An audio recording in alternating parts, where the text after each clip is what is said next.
নমস্কার বন্ধুরা, আমি অপালা। অপালার রান্নাঘরে আপনাদের সকলকে স্বাগত জানাই। আশা করি আপনারা সবাই ভালো আছেন।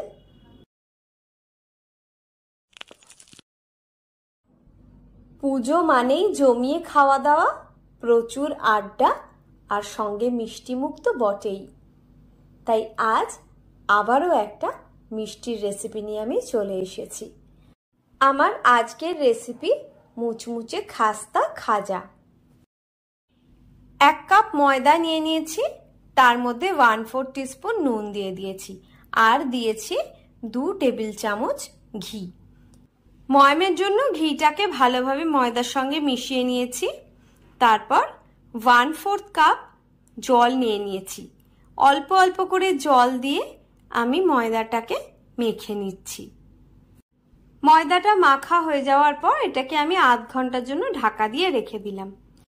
এর মধ্যে একটা চিনির রস বানিয়ে নিচ্ছি। তার জন্য 1/2 কাপ পরিমাণ চিনি দিয়ে দিয়েছি আর দিয়েছি 1 কাপ পরিমাণ জল। তার মধ্যে একটা এলাচ ভেঙে দিয়ে দিয়েছি। এই রসটায় কোনো রকম তার তৈরি হবে না, একটা হালকা স্লিপারি ভাব যখন আসবে তখনই বুঝতে হবে আমার রসটা তৈরি হয়ে গিয়েছে।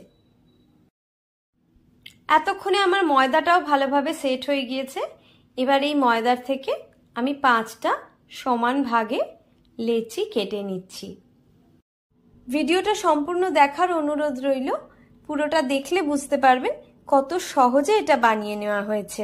এবার ময়দাগুলো দিয়ে আমি রুটি বেলে নিচ্ছি। সামান্য একটুখানি শুকনো ময়দা ছড়িয়ে আমি এই রুটিগুলো একটা একটা করে বেলে নিচ্ছি। রুটিগুলো যতটা সম্ভব পাতলা বেলা যায় ততটা পাতলা করে আমি বেলে নিচ্ছি। একে একে সবগুলো রুটি একইভাবে আমি বেলে নিলাম। আচ্ছা, বলে রাখি, রেসিপিটা সম্পূর্ণ দেখার পর যদি আপনাদের ভালো লাগে তাহলে ভিডিওটাতে একটা লাইক দিয়ে চ্যানেলটাকে সাবস্ক্রাইব করার অনুরোধ রইল।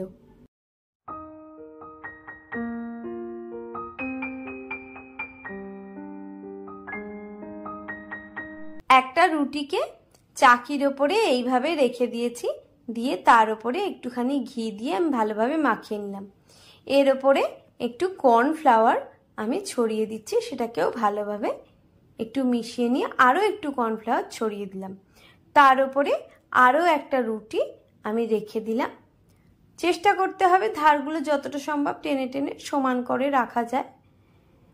তারপরে একইভাবে ঘি আর কর্নফ্লাওয়ার মাখিয়ে আমি পরপর সবগুলো রুটিকে একসাথে এইভাবে সাজিয়ে একের পর এক রাখছি।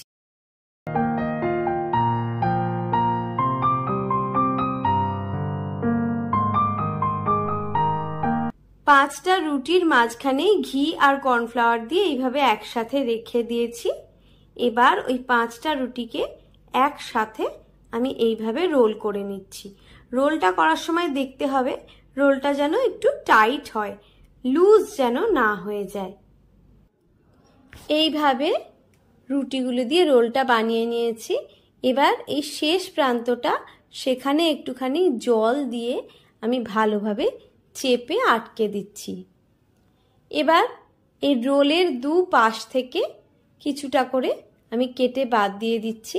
এবার বাকি যে অংশটা সেগুলোকে আমি ছুরির সাহায্যে এইভাবে কেটে নিচ্ছি। 8টা টুকরো আমার হয়েছে টোটাল।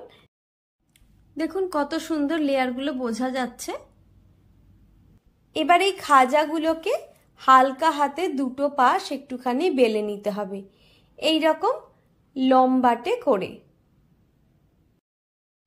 বেলার সময় মাথায় রাখতে হবে চাপটা যেন বেশি না হয়, আর এই রকম মোটা করে বেলতে হবে, খুব বেশি পাতলা বেললে হবে না। সবকটা খাজাকেই আমার বেলে নেওয়া হয়ে গিয়েছে।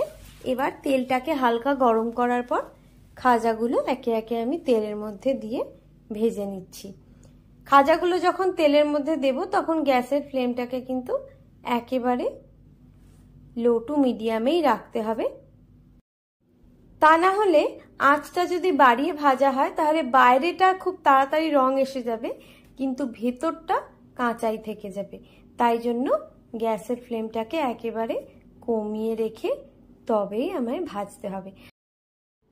খাজাগুলো ভাজার সময় তেলটা যখন খুব বেশি গরম হয়ে যায় তখন কিন্তু 2-3 মিনিটের জন্য মাঝখানে গ্যাসের ফ্লেমটা অফ করে তেলটাকে আবার একটু ঠান্ডা করে নিতে হবে, না হলে খাজাগুলো দেওয়ার সাথে সাথেই বাইরের রংটা একেবারে বাদামি হয়ে যাবে, অথচ ভেতরটা ভাজা হবে না।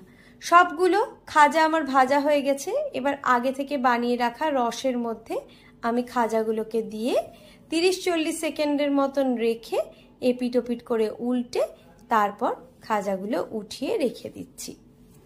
সবকটা খাজা আমার তৈরি হয়ে গেল। ভিডিওটা সম্পূর্ণ দেখার জন্য অসংখ্য ধন্যবাদ। সবাই ভালো থাকবেন, সুস্থ থাকবেন। আজ এই পর্যন্তই। টাটা।